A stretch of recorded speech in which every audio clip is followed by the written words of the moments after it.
Strange Studies of Strange Stories. A number of colleagues have suggested that my paper on the case of Clifford M might well be of interest to the general public if it were recast in language less technical than that of the original. What follows is an attempt to accomplish such a revision. I have expanded the paper in one respect, by giving a brief summary of biological information that did not have to be set out for the original audience, and pruned it in others, chiefly by omitting graphs and tables and conclusions that are of interest only to the specialist. For an understanding of the case of Clifford M, it is necessary, first of all, to be aware of the natural processes involved in the reproduction of these creatures. There is a widespread belief that vampires create others of their kind by forcing a human being to ingest vampire blood, thus ensuring that after the human has died of the vampire's leeching, he will rise again as a vampire. Such a belief is sheer superstition. Those who die of a vampire's depredations are permanently dead, and in any case, vampires are mammals, of a sort, and they are born as other mammals are born, with, of course, certain differences. I am not sure how to tell you all this, but we've entered some kind of convergence. Not only are we in Marches for Draculas, but we've fallen upon the works of Bob Leman and have become completely enamored. I'm in love with the works of Bob Leman. There, I said it. I'm Chris Lackey. I'm Chad Pfeiffer, and it's a love triangle, man, because I feel the same way. Oh, my God. We covered his story Window on our free show last month, and I liked it so much that I wanted to read more, even though my reading time was supposed to be spent looking for new and exciting vampire stories. Well, as it turns out, both were possible, because Leman didn't just write science fiction. He wrote up on some Draculas as well. The first story we're hitting this month is The Pilgrimage of Clifford M. It is full on Draculas. Yeah. We're giving this gem 2 episodes because it's awesome. But the second story we're covering, The Time of the Worm, is Dracula-esque. Yeah. And perhaps one of the most horrific things I have ever read. It's a very upsetting story, and our listeners are going to love it. Who is that reader? We're once again turning Leman into Leman. Folks, that was Andrew Leman once again. He's done a bunch of full readings for us, and I'm not kidding. Every week, we get comments in the inbox that say, this guy is the best reader of Lovecraft there is. Yep. And they're right. You know, he and Sean Brandy have read all of the works of Lovecraft and put them together into a magnificent audiobook, which you can pick up from the H.P. Lovecraft Historical Society, among so many other amazing items, radio dramas, props, movies, apparel. It's really worth going through all of their offerings. You know, I bought an indulgence over there. Oh, yeah. I don't know if they've sold out yet or not, but I bought that. I'm going to heaven for sure. And it's all thanks to Andrew. He designed the indulgences himself.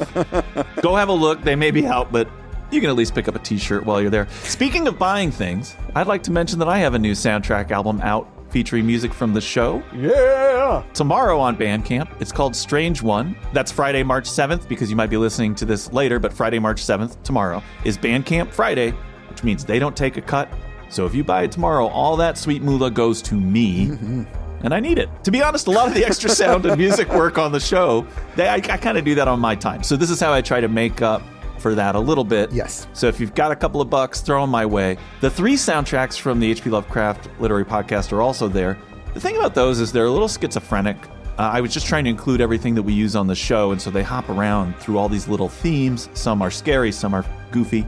On this one, I tried to go a little shorter with the album and develop some of the themes a little more so that it's more of a coherent listening experience. Nice. And it's in theme with this month, because overall it's a very vampiric record. You'll remember we covered the story Revelations in Black. Yes. And I thought, that sounds like a Depeche Mode song, and did a little tiny theme for that. Oh, I developed that one a little more. And overall, I thought that this shorter collection is almost like a soundtrack for a non-existent vampire movie. So if you love the Draculas, you'll love this. I also took a chance and included a couple of songs, just trying something different. Both are kind of inspired by the podcast, or at least notions we've discussed. So it's a fun project. I hope you'll pick it up.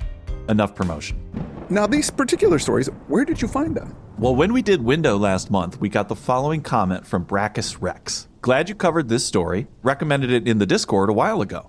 I'd also recommend such stories by Bob Leman as The Time of the Worm and The Pilgrimage of Clifford M, a neat Dracula story. He recommended a few other from the Feasters in the Lake collection, which is from 2001, that was edited and introduced by Jim Rockhill. Very hard to get your hands on this out-of-print collection. In fact, only 460 printed copies are in existence. Oh, no. When we did Window, I looked it up immediately, and the copies were like $300. I thought, well, that's the end of my Bob Leman relationship. But luckily, it was available from the beloved Internet Archive. Yes. And we'll link out to that. I can't wait to read the whole book. So thank you, Brackus Rex, who also added, this book has additional info about Leman. Remember, we were having some trouble with the biography. Right. And also his stance on H.P. Lovecraft specifically. Stance? Yeah. So there's an introduction by Jim Rockhill, the book's editor, and I just wanted to read a little bit of it on this subject. Okay. Rockhill writes, at its best, Lovecraft's Baroque prose has a special grandeur, capable of producing an almost suffocating weight of horror. But the terror that strikes in the placid sunlit street is capable of equal power. Unfortunately, many proponents of one style continue to deny legitimacy to the other, just as the worst imitators of either style turn misconceptions about what makes either body of work successful into a series of unwitting parodies. The least imaginative of Lovecraft's followers burying their tales under a mountain of references and stilted prose, while large factions of the supposedly quieter school churn out either supernatural soap operas or cryptic fragments as mysterious as the tongue's quest for a recently extracted tooth. Might be taking a shot at Aikman there or something, I'm not sure. One writer who successfully pursues a melding of these two approaches to the tale of horror is Bob Leman, 13 of whose finely crafted, slyly imaginative tales appeared in the magazine of fantasy and science fiction between 1967 and 1988. Each tale demonstrates tight plotting, excellent characterization, and an exemplary lack of adjectival fog. No effect for effect's sake is allowed. There are no atmospheric set pieces and no hysterical ramblings. Only recognizably real people responding to situations as real people must respond, rather than as puppets created to aid the plot. Thought that was really astute. Yeah. Just a little additional bio from that intro. In 1947, a year after returning home from the war, Leman graduated from the University of Illinois, as we discussed on Window, with a bachelor's degree in political science, was married, and took a job as a landman for the oil industry. So that's what he did, acquiring leases and negotiating drilling contracts for the company now called Exxon. Transfers to Oklahoma, Colorado, and Wyoming ended in 1961 when he and his family settled into a suburb of Pittsburgh, Pennsylvania, a region where he and his wife of 54 years continue to live. This is as of the publication of this book, 2001. 4 years after this move, he left Exxon to go into the oil business for himself. And that reminds me, I wanted to let listeners know I'm releasing some oil as well this month. I'm going to set up a Patreon for that, so be on the lookout. Rockhill continues, Leman's canon of great horror writers includes the familiar names of Le Fanu, Edgar Allan Poe, Arthur Machen, and M.R. James. Leman's attitude toward Lovecraft can best be described as ambivalent. Like many, he had been deeply impressed by Lovecraft's fiction at an early age, but states that when he read him again as an adult, he was shocked to find him the worst and most tedious writer. Wow. One frustrating result of this ambivalence occurred when he had the opportunity to win a copy of The Outsider in a lottery held by one of the booth holders at a convention in 1958. Carrying the winning ticket and given first choice of the items on display, Leman instead opted for another, more prominently displayed prize. So he didn't get that rare copy of The Outsider. Wow. I think I just heard Andrew Leman sigh. Bob Leman's rediscovery of Lovecraft did not occur until years later when, this got me, reading The Dream Quest of Unknown Kadath, he was amazed at how much of what happened was completely unexpected. A lot of the scenes and images are fixed in my mind forever, he wrote. What? It was as if I had found Lovecraft all over again. Every time I thought about The Outsider, I wanted to kick myself. Wow. So that was the one that brought him around. How bizarre. Discussing the countless pastiches published since Lovecraft's death, Bob Leman said to the editor, "You cannot copy Lovecraft anymore. If you are going to attempt to enter his world, you need to do something new in it." As if he had not already proven the truth of the statement in earlier tales, Leman makes a number of overtly Lovecraftian themes his own in his tales. Some of these are set in and around the somnolent mill town of Sturkeyville, nestled among the northern Appalachians in mythical Gloucester County. Like Lovecraft's Miskatonic River Valley, this is a region with a long history of colonization and development, desertion and decay, a region of the Midwest normal and placid on the surface, beneath which seethes all manner of occult activity. The Time of the Worm is from that set. Yes. And I believe this one as well. The Pilgrimage of Clifford M, published in May 1984, marks Leman's first return to Gloucester County's evocative backcountry in 4 years, and is as much a tour de force as any of the other tales set in that vicinity. Ostensibly the revision and recasting of a technical paper like the tales in Le Fanu's In a Glass Darkly, we've covered some of those. This fine tale chronicles the life of one member of a species known to folklore as the vampire, from its first documented sighting as Ossie's monkey in the 1880s, through fugitive appearances in books concerning feral children, to its emergence into adult human society. The tale seamlessly melds elements ranging from Edward Lucas White's Amina to Donald Wollheim's Mimic. Its alternation of the dry, pedantic clinical tone of the investigator with the increasingly human tones of the creature he is studying is masterful and increasingly poignant. The Pilgrimage of Clifford M was first published May 1984, great year, issue of the magazine of fantasy and science fiction. Supergirl, Hard Bodies, and this story all came out in 1984.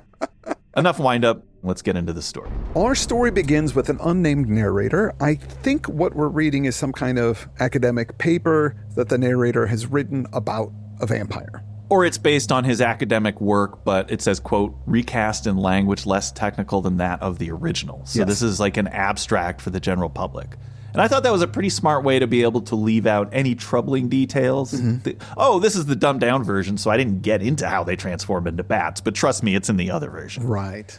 It immediately starts by saying what people know about vampires is wrong. How they make other vampires by killing them, making them rise again, that's all superstition. Vampires are real, but they're like a variant type of human. To get into the specific account of the vampire Clifford M, the researcher starts with some general facts about vampires that he has put together from his studies. I mean, we get a whole lot of facts. 1, vampires are born, not made. 2, vampires are mammals, maybe even a type of marsupial. 3, vampires seem to reproduce every 200 years or so. Now, again, you said we don't really know how he knows these things, what his source is, but from his other studies, he's gotten this information. It's not important, really, to the story. But he's saying, from the literature, as if we know. I'm getting this from the other scientific literature on vampires. Oh, okay. But he doesn't tell you what that is. Yeah. They are physically different from humans, but they have different genitalia, and the females have 10 breasts. Other than that, they seem totally human as adults. When vampire females have children, they usually have litters of up to 8 to 12 pups. They are born very small and hairy and look like tadpoles or fuzzy fetuses. The pups are born with lots of sharp teeth. 8 to 12 pups, but since mom only has the 10 teats, it says, if the litter numbers more than 10, those pups must perish who lose in the struggle to obtain one of the dugs. If you are at all acquainted with the canonical literature, you will recall that no one has ever seen an adult vampire without clothing. The reason is that since vampires customarily masquerade as human beings, the female vampire's extra breasts, as well as certain oddities of the male genitalia, must be kept hidden. In recent years, there have appeared some popular stories in which vampires disport sexually with human beings in a more or less normal manner. Such connections are, of course, quite impossible, and writings describing them are pure works of the imagination. So I loved how he was like, your romantic vampires, right out of the gate. We're dealing in monsters here. But back to the feeding of the pups. Yes. When they're born, they wriggle to their mother's breast where they latch on with their fangs, and then they stay there for 2 years. While this is happening over these 2 years, the male will feed the female blood by pouring it out of his mouth into hers. Oh, so gross. All this is so gross. Bird-like, yeah. Vampires survive on animal and human blood, but during this time of feeding children, the female must have only human blood. Yeah, and right away I saw that connection to Amina. Yeah. Which was the story about the ghoul woman and her pups. Vampire babies are weaned on human blood by attaching to an insensible human. So I guess they drag some poor human into their den. And then they get a taste for human blood. They are thenceforth doomed to periodic need of it. Weaned vampires are pretty helpless, and they have tiny arms and legs. Slowly, they lose all their body hair by the age of like 16. And he adds, male vampires have no facial hair. Stoker gave Dracula a mustache, but this is only one of many errors in Stoker's work. He's taking on Dracula. The primary thing that they got wrong in Dracula is the mustache. Yeah. So this researcher would absolutely hate the new Nosferatu. Also, the pups aren't affected by daylight. while the adults go into a coma during the day, and they're also burned by sunlight. So not like one of these things where you can go in and then the vampire wakes up and attacks you during the day. Like, they cannot do anything during the day. They're totally asleep. The adults, but the kids can still run around in the day, Yes. at least for their childhood, yeah. That's right. Adult vampires can turn into bats and dust motes, but this is a learned skill and not intuitively known. Now that we have these facts about vampires, we can move into the earliest account of Clifford M. You mentioned this earlier. These accounts are found in letters from the 1880s by a woman named Dulcie Fimber to her fiancé in Comber County, right where Virginia, Tennessee, and Kentucky all meet up. That's this is the fictional place, right? You said it. Yeah. This is his Lovecraftian geographical region. Right. There are references to Aussie's monkey, like you said at the top, in these letters. It's a creature that Dulcie's brother found while he was out in the mountains hunting. Aussie was this woodsman kid. At age 11, he would go out in the woods and be gone for hours or even days at a time, come back with a mess of game and feed the whole family. So he was awesome, this kid. The letters explain that Aussie found this monkey while hunting. He discovered a small cave while taking shelter from the rain. He then later decided to explore it by torchlight. Aussie entered the small tunnel. This opening, he had to crawl to get into it, but it opened into a slightly bigger space. In that space, he saw 8 pairs of eyes reflecting from the light of his torch. They clumsily moved toward him with their jaws of sharp teeth kind of snapping at him. And since this kid is, like one with nature, he knew he was in trouble, but not from these things, but from their mama, who he assumed must be returning very soon. Yeah, it's like stumbling across some bear cubs. You're like, uh-oh. Exactly. It's so scary, yeah. Aussie backed out to part of the cave where he could stand up, and he has a look at these things. He was suddenly swept by a powerful wave of disgust and revulsion and rage. He dropped his torch, reversed the rifle, and began to pound at them with his butt. He never afterward knew how long he pounded them with his butt, but when his frenzy had passed, there was no movement on the floor of the cave. After that, Aussie knows he's got to get out of there, so he hastily crawls out. Once out and in the noontime sun, he looks down at his boot. He's got a passenger. One of the creatures had locked its teeth in the heel of his boot and was futilely trying to suck nourishment from the hard leather. It had curled into a ball in the bright sunlight, and its eyes were squeezed shut, but the teeth remained fixed. The thing was about 2 feet long. It was entirely covered with hair and had 4 spidery limbs, 2 of them obviously arms. Shuddering, Aussie kicked off his boot. The creature remained clamped to it, still curled up in its ball. I don't know, this is making me think it's kind of cute. Aw, he won't let go. Aussie knows that he has to get out of there because he expects the mom to come back any minute now, but he can't make it back home without his boot. So he empties his bag with all of his captured game in it, and his plan is to use the bag to protect his hand as he pries this thing off of his boot. But one of the dead squirrels falls on the ground near this thing, and it shoots over to the squirrel and latches on. Aussie puts his boot back on and then uses a stick to put the pup and the squirrel into his bag because he wants to check this thing out. Because it's crazy. He ain't never seen anything like it. I love that the vampire baby's in there with just a bunch of food suddenly. It's like, this is great. Aussie's coming back with this bag that's probably just moving around like crazy. When he gets home, Aussie puts this thing in an old raccoon cage, and he notes that all the game in the bag has been drained of blood. The author also notes, from the time of weaning, vampires can digest meat, and indeed it constitutes the major part of their diet until adolescence, after which they must subsist entirely on blood, although it need not be human blood at every feeding. I loved learning the rules, you know? Yeah. New Dracula, new rules is a good day for me. I was really excited. The author believes that this little creature was Clifford M. According to the accounts, he stayed in that cage for 5 years. The local paper did an article about Aussie finding this strange animal, saying that it was some kind of ape or monkey. The author, from his research, guessed that Clifford was about 15 years old at this point, even though the newspaper says he was the size of a 5-year-old. Vampires age much slower than humans. That was a cool take. If vampires are so long-lived, then why wouldn't they have a different kind of maturation cycle? Yeah, like Grogu. Shortly after this newspaper article, Clifford M. escaped after killing Aussie and draining him of all of his blood. That's what happens when you keep a wild animal. Mm-hmm. Before we leave this part of the narrative, though, and speaking of 1984, you know what the baby vamp also reminded me of was that toy Monchichi. They were those Japanese stuffed monkey toys. Yeah. They looked like baby monkey men. Yes. They didn't sell very well, so I don't think after 85 you really heard about them much, but I'll link out to some images and you'll see what I mean. I think that's what the baby vampires look like Monchichi. With teeth. With teeth, yeah. The researcher says that the records lose sight of Clifford M for about 7 years. He assumes that Cliff lived in the Appalachian forest, feeding off of animals. And probably the occasional stranded hiker. Our next appearance is in 1906. It's a book entitled The Wild Boy of Johnson County by the Reverend Llewellyn Crockett. It's the author's account of a feral kid found out in the woods by a group of hunters. The kid was dangerous and was tied up and brought to the Reverend at St. Mark's. Eventually, Reverend Crockett persuades the authorities that he and his wife should raise the boy. They had no children of their own. They think he's some kind of Tarzan kid that was raised by animals or out there by himself because of probably some accident. In that intro, there's a quote from Leman that says, "I cannot remember a time when I was not greedy for fantasy. When I was 9, an aunt gave me the first 3 Tarzan books, which led to Burroughs' Mars, which led to H.G. Wells, who was my next and great discovery.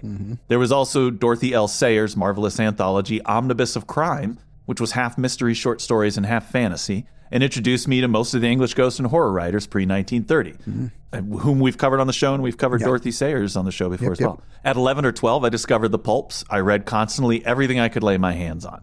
The Reverend says in the book that the boy was very smart and learned to talk and wear clothes very quickly, and they called him Harry. The Reverend admits that he and his wife found the boy creepy and didn't really like him, but tried to hide their feelings and mostly felt guilty about it. It seems that they're doing this just to be good Christians, although it says the Reverend, who had been trained as an educator before he took holy orders, saw in the beastly waif an opportunity both to do the Lord's work and to put into practice his theories of pedagogy.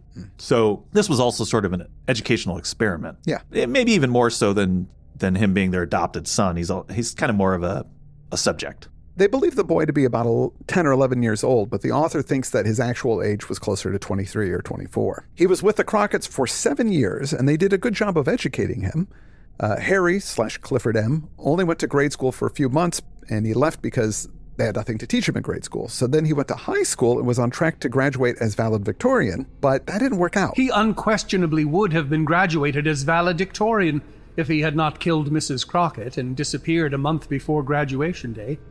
His education in manners, poise, dress, and other worldly matters was no less successful, and it appears that everyone he met found him to be a most admirable, if not, when you came right down to it, very likable young man. Those who knew where he had come from viewed him as a highly remarkable freak, a judgment that in fact came much closer to the truth, and was, as we shall see, how he saw himself. That's pretty sad, and something that I think a lot of people can relate to. Not belonging, feeling like the other in groups at school. I think that we're meant to at first behold him as something of a freak and then slowly realize that Clifford M is a lot like us. Yeah. Questing for what am I all about? And I think that he sees himself as a freak. I think throughout this, there's laced this kind of metaphor for imposter syndrome. You know, the idea that there's something different about us that other people don't know about. I think that when you're a very young person, imposter syndrome can take the form of like Superman fantasies. You know, I'm great and nobody realizes it. Right. As you pass into adulthood, that changes into I'm an idiot and nobody knows it. And in some ways, this story plays on both of those notions. So I found that really interesting. Yeah. It says, he left behind him in Lexington a broken-hearted old man and the exsanguinated corpse of a good woman who had tried to behave like a mother to him. You know, he's got this pattern of killing his caretakers. Yeah. He took with him his clothes, $97 stolen from the desk in the rectory study, and a conviction that he was different from everybody else in a great many ways. The author drops that he has Clifford M.'s journal, and from that he learned that Clifford's earliest memories were from his time in Ossie's cage. When puberty came and his genitals changed, he was obviously and blatantly a freak, and his mental processes began to be those of a predator. Dude, what the heck is going on with those genitals? Based on no evidence at all, I think it's forked like Satan's tongue. Oh my God. That's what I thought. And moves on its own. But as a detail to only hint at, that is a good one. Yeah, it is. After puberty, he recognized himself for a monster, and that was when he undertook to create for himself a way of life that would, he hoped, make it possible to satisfy his needs. The author believes that Clifford didn't go through puberty for another 11 years because he graduated from Harvard in 1916. So how did he go to Harvard? I mean, that's kind of a big leap to be a weird kid Because they say he wasn't in puberty. I think he means vampiric puberty and not adult puberty. Yeah. So he could still be around during the day because he was still not a fully adult vampire. Yes, so exactly. He could go to college. He says there's no record of Cliff M for 5 years after he killed Mrs. Crockett. But in 1910, it is believed that he registered at the Corinthia College in Fowler, Illinois, under the name Clifford M, and that's why he calls him that. And he went by Clifford M for the rest of his life. The records say that he had lots of cash to pay for schooling, and his background was overlooked. So how did he get all this money? Nobody knows. I did look up Corinthia College, and around that time, a certain percentage of their students had to be Monchichi. So that's probably how he got in there. Right. I love that Clifford is such a normal name. This name he chose for himself. Yeah. It's not Lucius or Vladiculus or something like that. It's just Clifford M. He was at Corinthia for 2 years, and then he transferred to Harvard. A strange thing happened during the Harvard years. Some letters were found from a society woman, Mrs. Sturdivant, who was part of the Boston elite.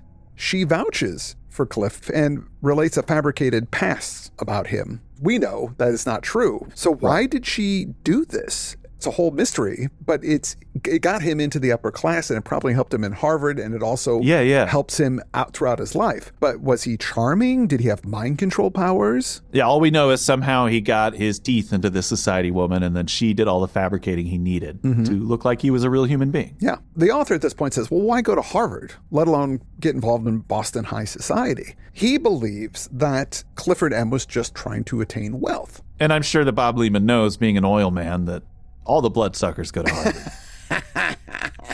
Zing! Through his connections, Clifford got a job on Wall Street where he was taken under wing by a senior partner. It's believed that he became a full vampire in 1918 when he quit working for the firm and began working through correspondence. I think Clifford became a remote worker because he couldn't stay out during the day and the sun's light would hurt him. So he's full vampire now. We know that's how he became an adult because he's no longer seen during the day and he's working remotely on Wall Street. Yeah. Interesting. By 1922, he has amassed a large fortune, not a small fortune, a large fortune, and retired to the anthracite region of Pennsylvania. I guess that was as close as he could get to Transylvania. Had the same thought. Right? He's got to be in a Vania of some sort, yeah. Castlevania doesn't make any sense, so of course Pennsylvania. That's in Utah. For the next 60 years, Clifford M shifted his focus on finding more of his kind. That quest for finding more of his kind mirrors elements of Anne Rice's Interview with the Vampire, which I'm sure Bob Leman read. And, we're only a year away from The Vampire Lestat being published, which covers similar ground, but that didn't come out till 1985. The author knows about Clifford's quest to find other vampires from the records of David Saltzman of Saltzman Books in Greenwich Village. Saltzman's father was the proprietor at the time and worked for Clifford M, trying to find all manner of books on vampires, lycanthropy, and the occult in general. Clifford M kept a journal detailing his unsuccessful search for others of his kind. The journal was in the possession of a Dr. E.M. Burbank. It revealed that Clifford subscribed to every newspaper in the U.S. and Canada and hired retired school teachers to sift through them for reports of unexplained deaths and disappearances.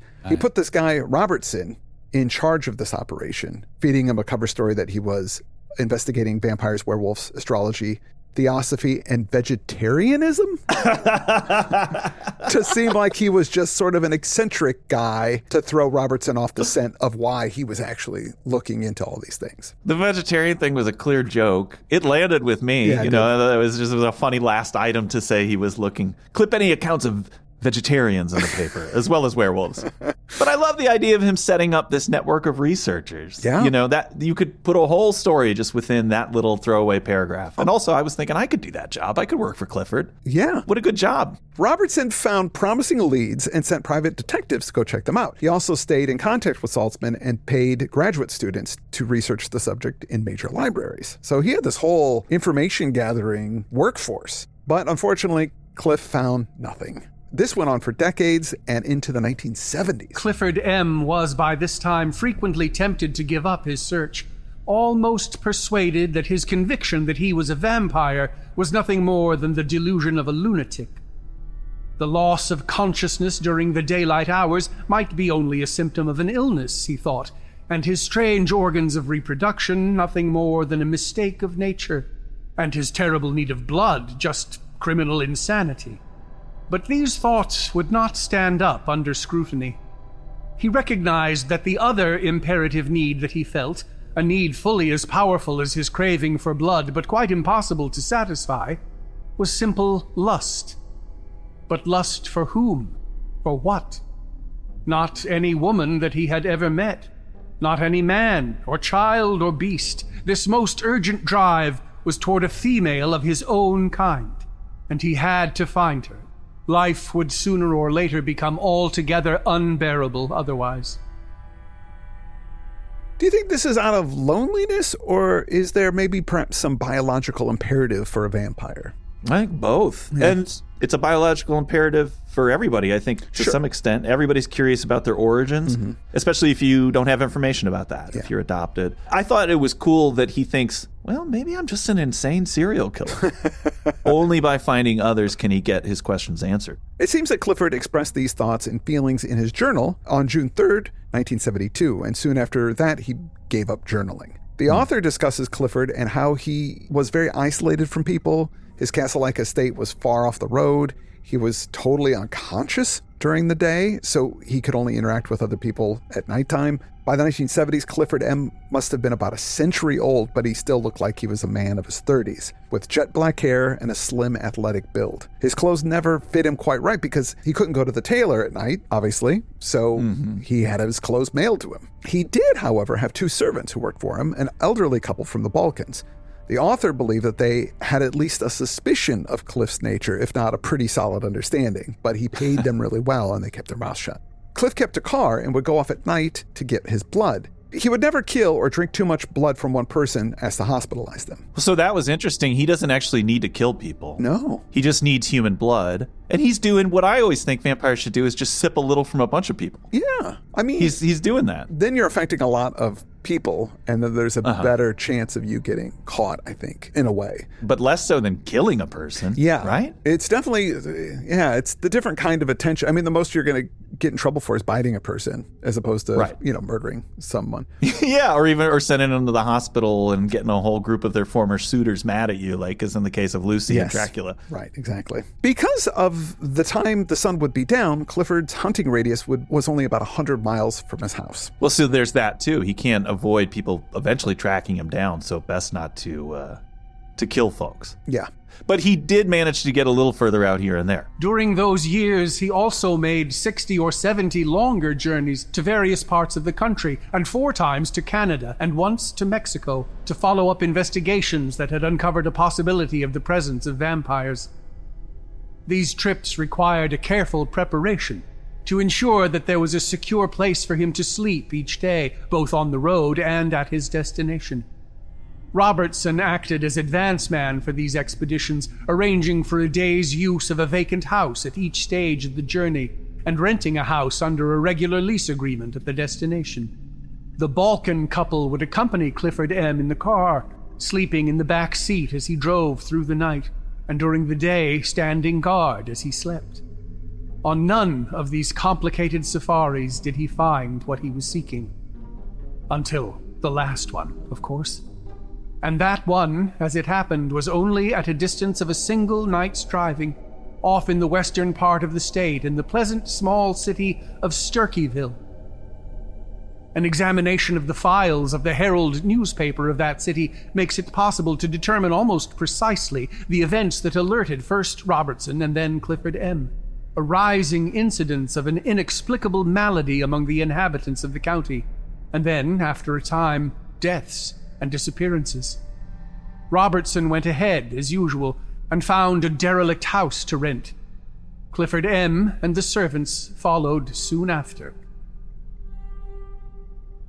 And I think that is going to be a good place to stop, because we're going to have a big turn in the story, and it's about halfway through. He seems like he's maybe uncovered some evidence of other vampires, and that brings with it some shocking revelations. So I hope you're enjoying this journey so far. We certainly are. Oh, yeah. Clifford M is a great story, and thank you for recommending Bob Leman. Everybody who's mentioned him, I'm really glad that we could track down this book and get into some of his stuff. It sounds like he's going to start turning into a recurring character on this show. Yeah, he's great. I want to thank our reader today, speaking of Lemans, Andrew Leman, the original Leman. The original Leman.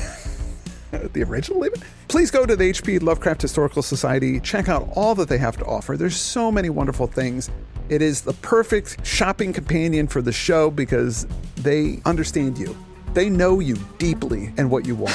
So go there, find joy. Speaking of finding joy, please pick up my album Strange One. It's out on Bandcamp tomorrow. If you buy it tomorrow, I get all that cash, that sweet cash, he needs which it. I can use to investigate my own vampiric origins, which is really what this whole journey has really been about the whole time. I also want to thank some of our stakers.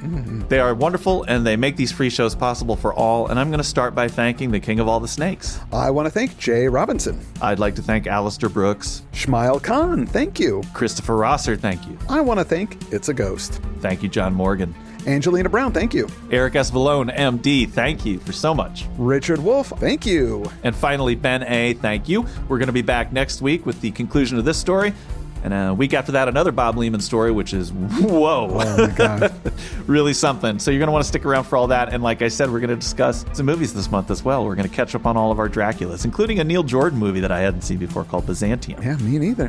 Which I thought was really good. So stay tuned for all of that, folks. For now, I'm Chad Pfeiffer. I'm Chris Lackey, and you've been listening to Strange Studies of Strange Stories at strangestudies.com. Strange Studies of Strange Stories.